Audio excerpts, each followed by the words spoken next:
महिला व बालविकास मंत्री अदिती तटकरे आज रेल्वेने प्रवास करत आहे। सकाळपासून त्यांनी तिकीट देखील काढलेलं आहे व त्यांच्यासोबत आपण पाहू शकतो की राष्ट्रवादीचा महिला वर्ग देखील आहेत व त्यांनी काही वेळापूर्वी महिलांशी देखील संवाद साधलेला आहे। आपल्यासोबत बोलण्यासाठी थेट अदिती तटकरे आहेत। मॅडम, TV9 मध्ये खरं तर आपलं स्वागत आहे। आपण आज प्रवास करताय, काय सांगा? नाही, लोकलमधून प्रवास करणं हा नेहमीच एक वेगळा अनुभव असतो। मी अनेकदा कॉलेजमध्ये असताना वगैरे लोकलनी प्रवास केलेला आहे। निवडणुकीच्या राजकारणात यायच्या आधीसुद्धा अनेकदा मला ज्या वेळेला प्रचारासाठी आम्ही मुंबईमध्ये येतो, मतदारांना भेटायला येतो, त्यावेळेला अनेकदा हा अनुभव घेतलेला आहे। आज एक कार्यक्रमाच्या निमित्ताने मी बदलापूरला जाते। सो साधारणपणे जर आपण बघितलं तर बदलापूरला जर गाडीने प्रवास करायचा झाला तर 3-3.5 तास तर आपले जातात। लोकलनी मी एक सव्वा तासामध्ये तिकडे जिथे कार्यक्रम आहे तिथे पोचीन। त्यामुळे निश्चितपणाने हा एक अतिशय आणि एक लाईफलाईन म्हणून ओळखली जाते ही मुंबईची। सो याच्यातून प्रवास करणं हा नेहमीच एक वेगळा अनुभव असतो। आज गर्दी कमी आहे त्याच्यामुळे, आणि आपण प्रवाहाच्या विरुद्धात, म्हणजे आज येणारी गर्दी जास्ती असते मुंबईमध्ये सकाळच्या वेळेत आपण जातोय, त्याच्यामुळे थोडा कमी गर्दी आहे। पण सगळ्याच पद्धतीचे अनुभव लोकलमध्ये कॉलेजमध्ये असताना मी घेतलेले आहे। आधीचा प्रवास आणि आताचा प्रवास कसा? लोकलमध्ये ज्या वेळेला कॉलेजमध्ये असताना प्रवास करायची त्यावेळेला ऑब्व्हियसली चढणं हा एक टास्क असतो। म्हणजे तुम्ही मेंटली स्वतःला प्रिपेअर करत असता की आपल्याला आता 10 मिनिटांनी चढायचं आहे, आपल्याला 5 मिनिटांनी चढायचं आहे, आणि त्या थोडं प्रिपेअर्ड मोडमध्ये आपण असता।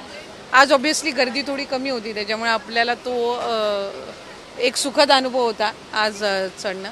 सो बऱ्याच वर्षानंतर आज प्रवास करण्याची संधी मिळाली आहे आणि कॉलेजच्या दिवसातल्याही बऱ्याचशा आठवणींना या निमित्ताने उजाळा मिळाला। तो एक खूप चांगला आहे, एक अतिशय आनंदी अनुभव आहे असं मी म्हणेन। आपण आधी प्रवास करतो तेव्हा तिकीट काढण्यासाठी लाईन खूप मोठी लागायची। मी युजली कॉलेजमध्ये होती त्यावेळेला आमचा तो पास असायचा, 30 दिवसाचा मिळतो किंवा त्या पद्धतीने मिळतो, त्याच्यामुळे तो पास असायचा। त्यामुळे रोज तिकिटासाठी सुदैवाने कधी मला त्यावेळेला हे करावी लागली नाही।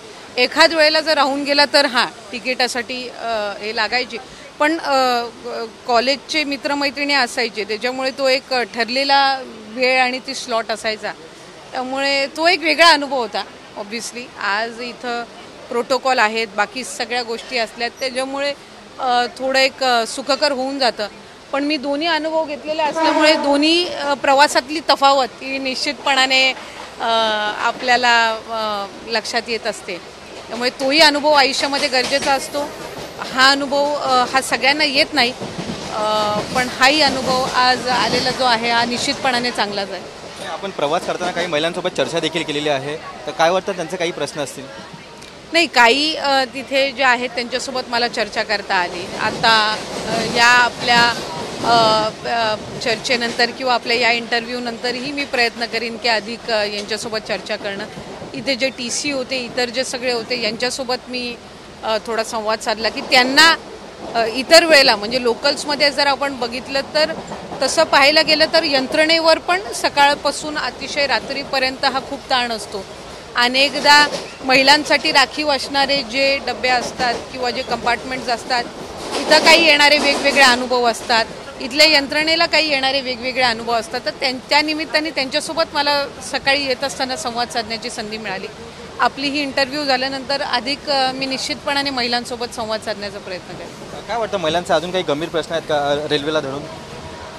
मेजरली तसं पाहायला गेलं तर लोकलमध्ये प्रवास करत असताना त्या महिलांचा एक दिनक्रम ठरलेला असतो, त्यांचं एक रुटीन ठरलेलं असतं।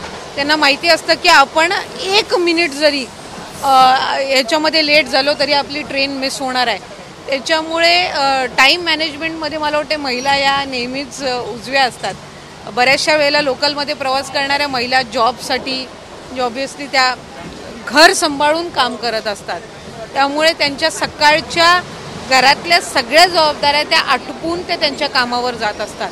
त्यामुळे अनेकदा हा घटक थोडा दुर्लक्षित राहतो। खरं पाहायला गेलं तर त्यांचे वर्किंग आवर्स हे इतर अनेक पुरुषांपेक्षा जास्ती असू शकतात। सो त्यांचे काही वेगवेगळे प्रश्न असतील, त्यांच्या काही वेगवेगळ्या अजून शासनाकडून अपेक्षा असतील, तर अशा पद्धतीच्या संवादातून ते निश्चितपणाने जाणून घेता येतात आणि माझाही तोच प्रयत्न राहील. आपण आता सध्या लोकलमध्ये बसला, लोकलचं तिकीट काढलेलं आहे. आता आगामी निवडणुका अर्थात लोकसभेचं तिकीट देखील मिळेल का आपल्याला, काय वाटतं? नाही, लोकसभा तर तसंही कुठलंही तिकीट निवडणूक लढवायचं असेल, मग अगदी सरपंचापासून आमदारापासून जिल्हा परिषद सदस्यापासून लोकसभेचा असेल, तर हा निर्णय तर पक्षश्रेष्ठीच घेत असतात.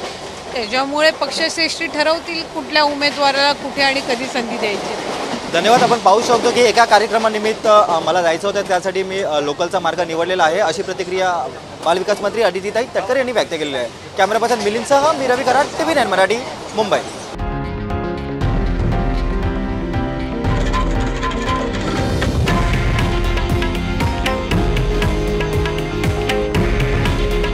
हे आहे देशातील नंबर 1 न्यूज नेटवर्क आणि आपण पाहत आहात TV9 मराठी.